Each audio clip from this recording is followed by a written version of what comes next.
Hi, I'm Peter Cavesi, and I'm the head of content at the Ottawa Business Journal. Welcome to the Ottawa Real Estate Show, a new online broadcast dedicated to commercial real estate in Canada's capital. Today, we're here on Albert Island, just behind the Canadian War Museum, where one of the most exciting mixed-use real estate projects in Ottawa-Gatineau's history is underway. In the coming years, a cluster of derelict industrial buildings on the Ottawa River will be transformed into a brand new community, connecting two provinces with up to 2 million square feet of commercial space, as well as hundreds of condos and townhomes. It's called Zibi, and it's one of 3 massive real estate projects that are poised to transform this area of Ottawa on the western edge of downtown. In just a moment, we'll be speaking to Zibi's Jeff Waseinda about the significance of this project, as well as LeBreton Flats and the trio of skyscrapers planned for Bayview Station. But first, we'll be speaking with Danielle Sicoli-Zupo, a partner at Mann Lawyers. Mann Lawyers is a full-service law firm and a supporter of the Ottawa Real Estate Show. They have more than 30 lawyers and experts in all practice areas, including corporate, commercial litigation, employment and labor law, as well as real estate, among other areas. Danielle, there's an important deadline that's coming up that's going to affect a lot of Ontario businesses, particularly developers. Can you tell us what changes are coming out later this year? Sure. In December 2016, the Ontario government initiated certain amendments to the Ontario Business Corporations Act, one of which is that all corporations of Ontario must now maintain a register of their ownership interests in land in Ontario. The legislation came out in December 10, 2016, and there was 2 deadlines. One is if you're a corporation already in existence at that time, you would have 2 years, so basically December 10th of this year. And if you are a corporation that's incorporated from December 10th onward, then the obligation to maintain the register and have it prepared is immediate upon incorporation. So the important part is that there now needs to be a registry of all land holdings. Correct. How are you approaching this with your clients? So we initially did emails and phone calls to all of our corporate clients, both developers and non-developed corporations, and let them know that this change was coming and asking them if they required assistance. The duty is to prepare it and maintain it on an ongoing basis because it's supposed to list the property itself, the date of acquisition with supporting documentation, as well as date of disposition if you've sold the property. We created a spreadsheet type of register because the amendment did not specify a specific format for it, and we offered to our clients that we can help them to compile the information for them. As can be imagined, some of our developers have multiple properties, and so there would be a huge undertaking, and so we help them to put it together, and then we also offer to maintain that register for them on an ongoing forward basis. Well, thank you very, very much for highlighting that change and sharing your insights with us. That was Danielle Sicoli-Zupo, a partner at Mann Lawyers. Her contact information can be found at mannlawyers.com. Another supporter of the Ottawa Real Estate Show is real estate services firm CBRE, and today we're joined by CBRE Managing Partner Sean Hamilton. Sean, thank you very much for joining us. Our other guest is Jeff Waseinda of Zibi. Jeff, thank you very much for joining us.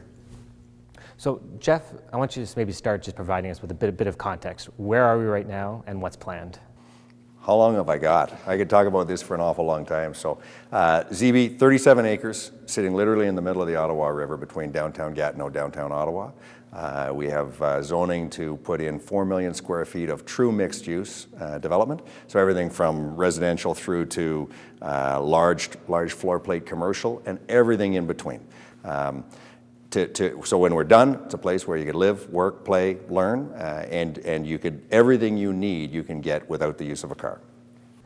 So most people would know you with your involvement with windmill developments, but it's my understanding that you've actually spun off a new company and partnered with Toronto-based Dream Unlimited for this project. Can you just map out who the key players are in this project? Sure. So yeah, Windmill partnered with Dream to start this project, and then we've set up a new company called the Thea Partnership that you'll start to see as the brand in partnership with Dream for the Zibi project. So the Thea Partners. And now you were telling me earlier that there's some flexible zoning and we could see up to 2 million square feet of commercial space. Who are you targeting as far as tenants go for that space? If you look at what we're trying to achieve here, we want to create another district of the city. So in a district, then you're going to have a complete mix of uses. So I jokingly sometimes say the butcher, the baker, the candlestick maker. So we're looking for everything from the boutique retailers that do specialty, high-end type retail, all the way through to users like Public Works and Government Services and government users. So there are very few uses that you wouldn't see here. You won't see heavy industrial, but basically anything commercial, anything residential. We're targeting, I think, as you know, to be the most sustainable community on the planet, not only environmentally sustainable, but social as well.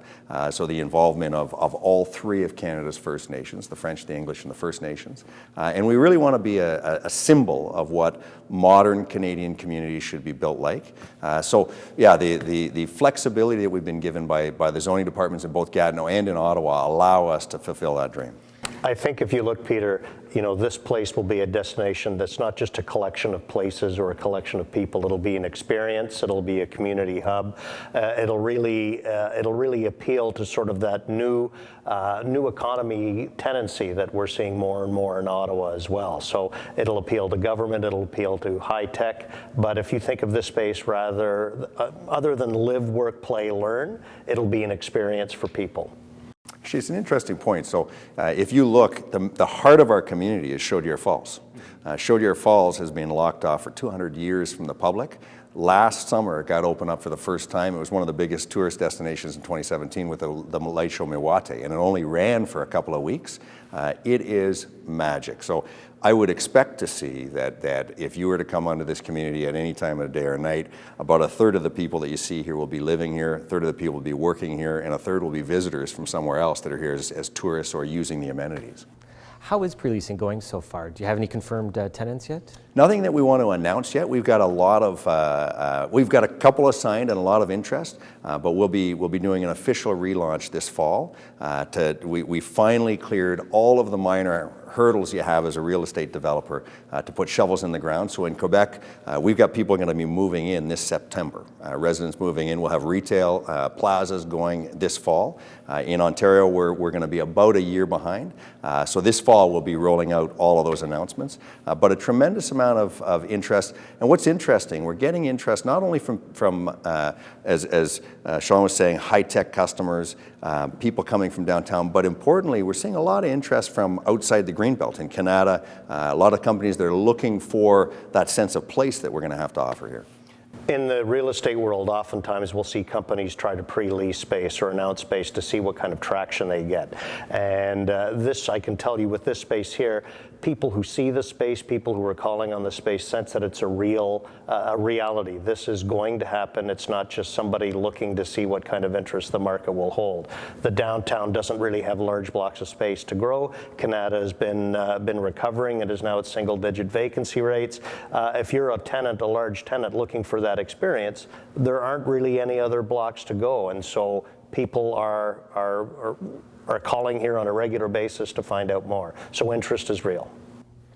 Sean, I was wondering if you can help us with a bit of the wider context. This is one of three really exciting projects happening in this part of Ottawa.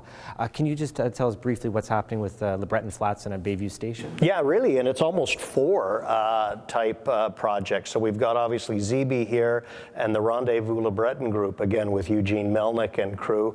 John Ruddy certainly has his three-phase development or three-tower development happening by the city centre, and Invest Ottawa is also looking at doubling the size of their innovation center there. So, I mean, if you look at the crossroads being, rather than where rivers meet, you look at where rail stations meet in terms of the Confederation line and the Trillium line.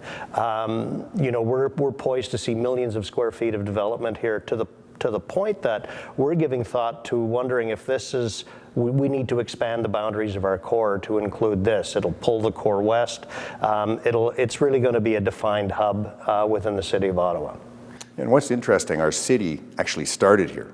This is where the first settlers came, and this is where our first industries, first residential was. And over the course of the last 60 years, we've hollowed it out.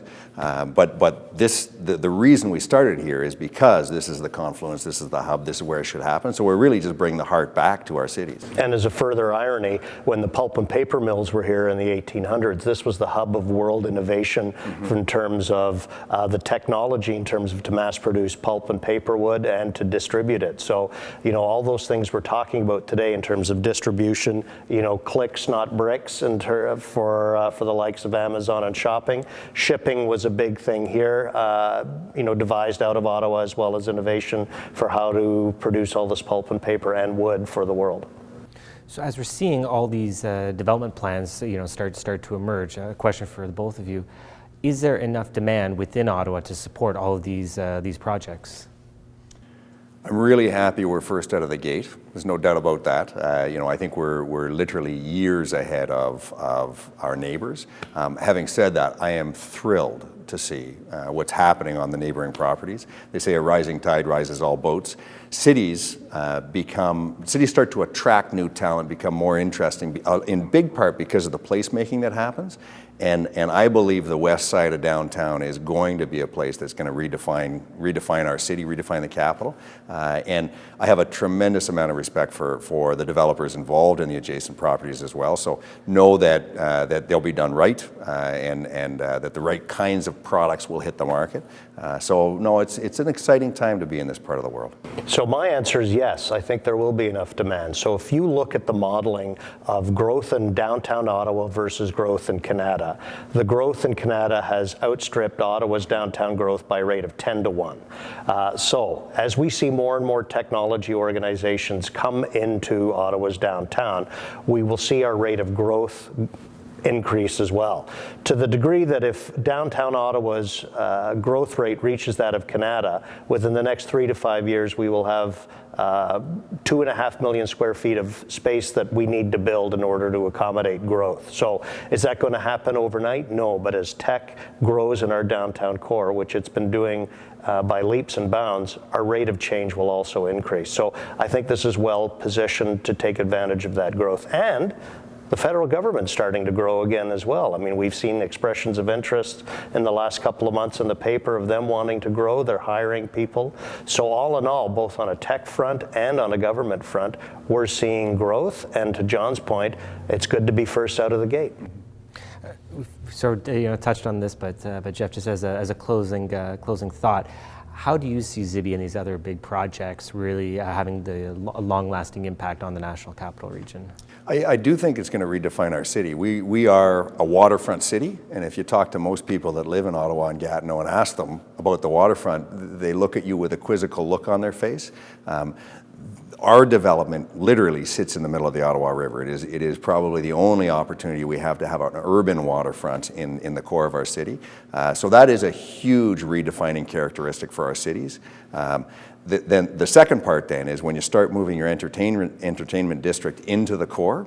Currently there might be a few too many Habs fans on the other side of the river here. I think with the Senators moving down to LeBreton Flats, that will start to change as well. So I think our city, we're in the process. Ottawa's been a big, small city for a number of years. We're in the process of turning into a small, big city and thinking like a big city and thinking about placemaking and world-class type developments. And I believe the west side of downtown is going to be a big contributor to that. And this is a legacy project. I mean, if we look back at Ottawa 15 years ago, it used to be a collection of 9 municipalities looking all to fight to get tenancies. And we looked at our experience with HQ2, where this was one of the significant pivot points for the HQ2 bid. What did we see was cooperation between the economic region, between Ottawa and Quebec. So this site will be a unifying site, I think, in terms of bringing Ottawa and Gatineau together. You look around here, it's brick and beam site on waterfront. Name anywhere else in terms of Waterloo or in terms of Toronto that has Waterloo brick and beam. Again, this will be a development that will stand the test in time and will be a defining element for the city of Ottawa. So we can't underestimate the importance and the excitement that this development brings. Jeff, Sean, thank you so much for joining us and sharing your insights. Really enjoyed the conversation. Thank you.